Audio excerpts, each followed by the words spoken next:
This is the pulse here on Joy News, of course, with me, Elton Bro. Now, tomorrow is Saturday. Something big will be happening. And scores of Ghanaians will storm the streets to protest the intermittent power cuts experienced across the country. Conveners of the group organized the demonstration joins me in the studio. Henry Oseyakuto. Henry, you're welcome. Thank you. Good to see you. It's been a while. Yeah, it's been a while. How are you doing? Of course, Selom Dramado also joins me in the studio. Selom, you're welcome. Thank you very much, Elton. You guys appear all fired up for tomorrow. Sure. Why the need for the Dumso must stop demonstration?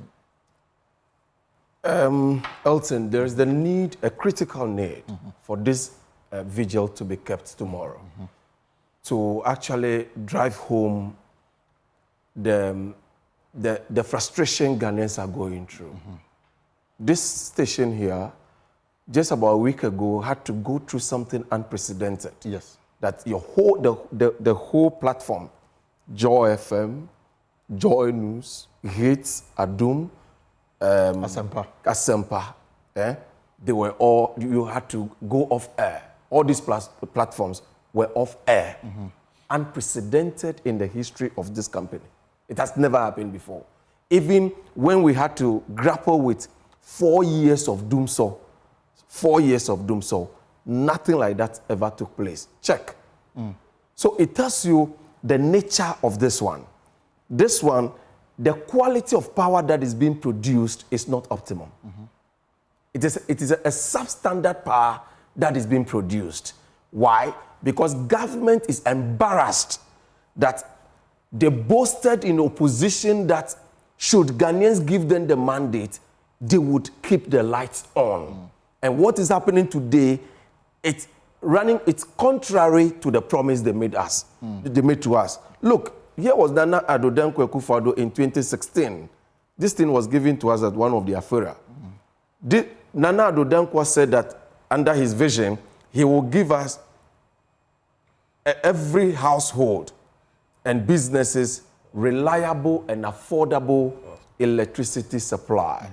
What is happening today is erratic intermittent power supply, which is unacceptable. So once he made that promise, even if the light goes off for 30 minutes, he must be held responsible and accountable for making the light go off 30 minutes. You know what? Ghana here, we tend to celebrate mediocrity. People say, but the light, there's some light up in the system now, in the Dumso situation now. Exactly. There's some improvement, but that is not it. You see the station we are here today, it is driven by the spirit of excellence. That is why today, Joy FM is, or multimedia is what it is today. Right. That Ghanaians are even proud of, because it is an excellence-driven company. That is the kind of thing that our duty bearers should have. That's the spirit that they should be imbued with. Excellence. So, 21st century, you are giving us intermittent, erratic power. And you tell us that it is better than what we endured 4 years under somebody. No. You made the promise that your era will be different. And what is happening shows that you have not been able to keep your words. So you must walk the talk. You must walk the talk by keeping the lights on. What happened that day here? It was quite unfortunate. I was shocked. I was struck with anger, and I had to walk to this place to commiserate with you, because some of us, we started with Joy since its inception. You understand? We've always held Joy FM in that high esteem because of how excellence-driven this station is. Okay. And for this station to suffer that thing should tell you that it spoke volume of what is happening. Go to Adidome. I was in Adidome. That is the district capital of Central Tongue. I was there on Sunday. The lights there, the power situation there, it's nothing to write home about. What was the situation? Low current or no? Low current, like disco. I don't know what disco. Yeah. On and off. So that is when your other adjective comes in. Intermittent. Intermittent. That is even worse than going off entirely. Of course. Because if the power quality isn't that good enough for people to run their businesses with, or for households to rely on, take the power off. And be honest to us that, no, I promised to do this thing, but the reality is dawning on me that what I said in opposition is not what is happening today. Therefore, I apologize and I'm taking steps, to get the situation rectified. Right. That is not what we are witnessing. That is why Ghanaians must troop in their numbers to the entrance of the University of Ghana, Legon. I'll come back so that we can talk about what will happen tomorrow proper. But let me bring in Henry. Yeah. Henry, let's clear some few issues. I mean, there were few issues with the police. The initial place was the Jubilee House, and then you had issues with the police. There was court issues here and there. Walk us through all of those, episodes before I now come to ask you about your understanding of the power situation in the country. Thank you, Elton. It's very simple. As the law requires, you before you embark on this kind of demonstrations, you have to alert the police 5 days before it takes place. And so we did just that. And they called us and said, okay, Henry Selom, we've seen everything that you've brought. It's okay. But we are not okay with your time, one. We are not okay with your location. Okay, then we said, okay, let's go. What time did you propose? We proposed that we were going to keep the vigil between 8 a.m. to 12 midnight. And they had issues with the time? Yes. They had issues with the time. And then, of course, we were going to keep the vigil at the Revolution Square. And so we went out, came in again, and then told them, okay, fine. We brought out two issues. We want to compromise on one. We've moved the time from 8 a.m. to 2 p.m., and then it ends at 10 p.m. Right. They said, okay, we are okay. But still, the location is a problem. Then we asked them why. They said security issues here and there. There are the neighboring countries around, and I don't know. They were just all trying to just get us out from the place. Right. And we're suggesting that we should go to the Independence Square. And we told them, look. They suggested Independence They suggested to us that we should go to the. Then we asked them, look, is that what the law says? When you read Article 21, Elton, D, it tells you straight, we have that right to be part of processions and demonstrations. Yes, and you are only to notify them. Yes, and that was what we did. And so the back and forth, and then we left the place. On the 21st, we were at home, and then Yvonne Nelson called me and then Selom and said, hey, we've been served by a bailiff. I said, what for? Okay, so we went and then looked at it. It was the IGP versus Henry Osiakoto, Selom, Dramado, and Yvonne Nelson, applying for application for an injunction refraining us from keeping the vigil at the Revolution Square. We went to the court on the 24th. Fortunately, unfortunately for us, in fact, when we went in, it was the first case that was called, and they had reviewed their application. And we told the court of new date, that is the 8th of June, and then the new location, that is in front of the University of Ghana, Legon. And so yesterday we met them again. We went to do the recce around the Legon and then around Tetekwashi, and everything is okay. So they've assured us that tomorrow they will be with us. They're going to make sure everyone is protected. The key question is everybody is feeling it across the country. Yes. So why they need to even hit the streets to tell them what they're already feeling? Elton, let me tell you something. This current government, they are taking Ghanaians for granted. They are just, out there just lying through their teeth. Look, do you remember on the 1st of May what Nana Addo Dankwa Akufo-Addo said? He told Ghanaians right in front of everyone. In fact, I was in my house, my lights were off. I was watching him on my phone. Then he was telling me that we don't have any Doomsday in Ghana. And this was the May Day celebration. Yes. He said, we don't have any Doomsday in Ghana. In fact, I was so surprised that why would the president lie to a nation whilst he himself knows that this is the situation? We went and asked the energy minister, and he's also telling us it's Doomsday. So, when you look and then you listen to both gentlemen, you just see that they are just taking us for granted. Now, look, Elton, we need Ghana at peak hours. We need 3,750 megawatts of power to power this nation. Now, let me take you through the trajectory between 1st of June to the 4th of June, this month. Right. 1st of June, 10 p.m., Electricity Ghana gave us 3,407 megawatts of power out of 3,750, meaning we had a deficit of 343 megawatts shedded. On the 2nd, same time, peak hours, that was west, they gave us only 2,811 megawatts of power. When you subtract it from the 3,750, you see that we had a deficit of 939 megawatts of power being shedded. Almost like the whole Almost off. Yes. And when you go to the 3rd, same issue. 4th, same issue. Yesterday, 5th and 6th have not gotten it. But the situation is bad. We are in it. Now, let me take you to... So these figures you are giving us from what source? These figures are coming from the Energy Commission statistics, 2024. Yes, nobody can doubt this. These are the real figures, okay? And, you know, where we stand now as a country, we don't have issues with generation.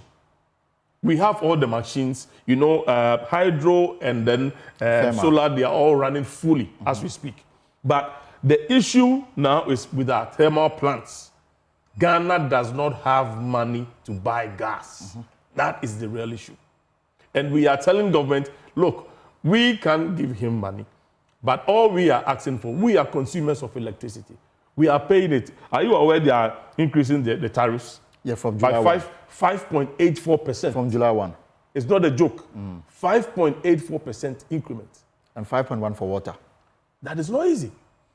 That is not easy. And so if we, the consumers, are complaining and telling you that, look, tell us something, give us the timetable so we can plan and know what to do. And you are telling us we should go and find our own timetable from, I mean, that's coming from Dr. Matopoku Prempeh, and the president surprisingly telling us that we are not in doom so. So Salam, your understanding is that in terms of being faithful and sincere with Ghanaians, government has failed woefully, especially in the energy sector. Exactly, and not only in that sector, but for the purposes of why we are here, it's about the doomsday. So we'll stick to the doomsday. You see, Elton, in the 21st century, if you are given a responsibility or a mandate to deliver, make sure you deliver. Right. Don't resort to any communist inferior tactics or propaganda to try to manipulate the minds of the people. If you are given opportunity to steer the affairs of this country, you must govern. Don't gaslight.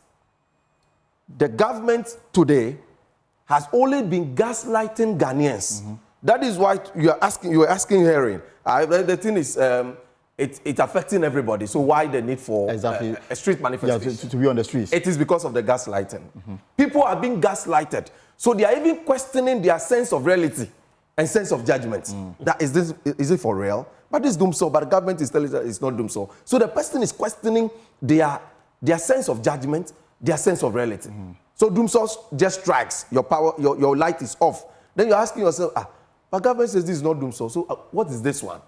So because of that, there is the need for us to hit the streets, for us to manifest our frustration, anger, dissatisfaction, disillusionment against the power situation in the country, to hold the government's feet to the fire of accountability and responsibility that you have sworn to seek our welfare. That is what is enshrined in Article 1, Clause 1 of this Constitution, where the article says that the sovereignty of Ghana resides in the people of Ghana, in whose name and for whose welfare. For whose welfare? Emphasis is mine. So you are there to seek our welfare. So if you are not doing things that will improve our welfare or that will inure to our welfare, then you are failing to carry out your mandate. Electricity is a necessity. It is not a luxury. I repeat, it is not a luxury. So it is not something that must be toyed with. For instance, when the minister of Energy, Dr. Matopoku Prempeh, had that fantastic opportunity to tell Ghanaians exactly the steps they were taking to get the situation ameliorated. He squandered that situation. He rather sought to engage in that breathtaking arrogance by telling us that we should go and draw our own timetable. That is somebody you and I pay. And that is the person showing that level of unacceptable disdain to you and I. Right. Tomorrow, It is happening at the entrance of the University of Ghana at 2 p.m. People are asking, but vigil is kept in the night. Why are you starting your vigil in the afternoon? The doomsaw occurs during the day, and it occurs during the night. So the government must have a feel of what happens when power goes off during the day, and must have a feel of what happens when power goes off in the night. Okay. That is why we are going to do that blend of the day and the night, so government can see. Let's talk about not only to see, we are actually going to tell government that it is no longer business as usual. It is no longer that. That we have people who wants to take action in the street to hold our duty bearers accountable. Right. That is the era we are in now. We cannot just be fence-sitting and just be that sit-tight patriot. No. Get into the street. I invite you yourself, because we need such eloquent, articulate, vocal, bold, depressed, frustrated Ghanaians to have the opportunity to engage the media tomorrow. Let me send out clearly the frustration and disappointment we are grappling with in respect of the unacceptable doomsaw in the 21st century. Henry, let's look at leadership, especially in the energy sector. If you want to go back to the era of former President Kufuor, when the water level at Akosombo Dam became so low that we had to endure doomsaw. That was the first time I started experiencing doomsaw. This was President Kufuor's era. It took a while before things stabilized. I remember some pastors even went there to pray. And then Mills, John Mahama, we had it almost like the entire term of a president, 4 years. At some point it was, 12 hours of light and then 2 days of darkness. It was that bad. Yeah. And then a lot of things were done. Some thermal plants were brought in, and we thought we had resolved this matter going forward. And then it is that in this administration, we are hit with this matter. For me, the unacceptable part of what is happening is the lack of communication regarding the power, because it affects everybody. Yeah. I wake up in the morning, the power is off. I don't even know when it's coming back and when it will go off. Yeah. There's no clarity, there's no communication, there's no timetable, and everybody is quiet. Leadership in the energy sector. How will you describe how they have responded to this? They responded to this matter, especially as they exist to solve problem, confronting the nation. Elton, it's very, very unfortunate. Very, very, very unfortunate. But let me tell you this: one would ask if the past government saying that they solved doomsaw and we are here now, meaning there were a lot of things to be done. Right. But let me tell you the secret. Ghana, as we sit here, does not have issues in generating power. Okay? We have everything. Okay? Talk of the thermal plants, talk of the hydropower, talk of the solar. We have everything. Okay? The issue is about gas. Gas. Kufuor brought Jubilee Fields. John Mahama Atamils brought Tenyin and Sankofa Fields. Again, we had Atuabu and then Ghana Gas. Let me ask you, this government, what have they brought up? Do you have any oil well? 7.5 years? Do you have one? Can you name one? Nothing. Zero. They did nothing. Zero. Now, when you go and look at the blueprint of Ghana Gas, by now, 7.5 years by now, we should have expanded our gas sector. And we'll be producing enough gas to be able to power all these thermal plants. But see where we find ourselves now. They took this Ameri thing to Kumasi. Right. Do you know who is going to power it? It's not Ghana Gas. Gensa Energy. Gensa Energy has been able to, lay pipes from here to Kumasi. But now their challenge now is they don't have gas. Yeah, they don't have gas. And so we have, the infrastructure is there. Okay. The only thing that is hindering Ghana and then getting us back into doomsaw now is gas and money. Okay. So in wrapping up, Salam, so tomorrow exactly, are you just going to be stationed in front of the University of Ghana, or are you going to be mobile? Okay, we're going to be mobile. Mobility is key in this, because adrenaline definitely will have to be kicked You understand? So we demonstrate that because since it's about frustration and disappointment, adrenaline will definitely come to play. And what route have you agreed with the police? Okay, so we are converging at the main entrance of the University of Ghana, and we'll march straight from that place to the Tetekwashi roundabout. That is where the opportunity will be given to folks like you to express, manifest your frustration and anger over the Dumsor situation. Just quickly to add to what Henry said, the MPP in opposition in 2016 told us that they had done a critical analysis on our energy situation. The diagnosis, actually, in their diagnosis, they discovered that finance or the Dumsor situation was a financial situation. Right. The MPP today, they have that egg on their face, but they should be able to be bold. To tell us that because of the gross mismanagement of the economy, it is now taking a toll on the energy sector. That is what they should be doing. Okay. They should at least demonstrate to us that there is a part in their heart where honesty dwells. By telling us that, look, we have grossly mismanaged this economy. That is why we are in Dumsor.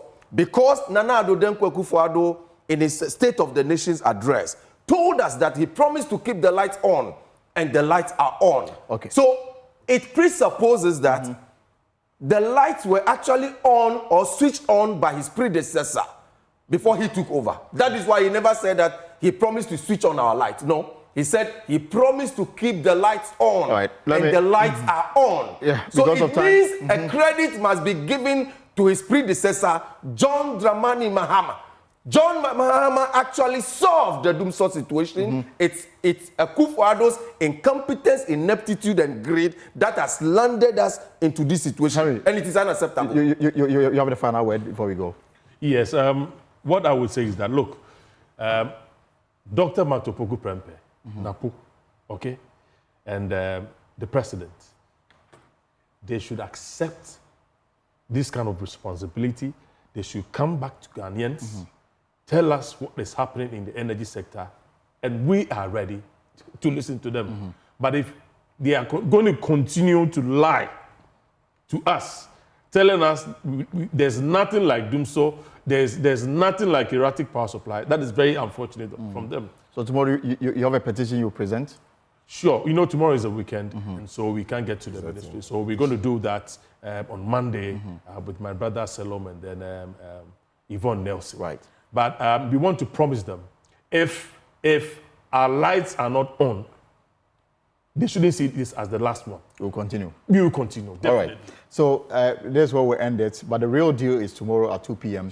right in front of the University of Ghana. It is the Dumsor Vigil. And you've been listening to the conveners of this upcoming vigil, Henry Osei Akoto, and of course, Selom Dramado. Folks, thanks so much for coming through. You're welcome. We'll take a short break and return, of course, we'll take a short break and return with more here on The Pulse.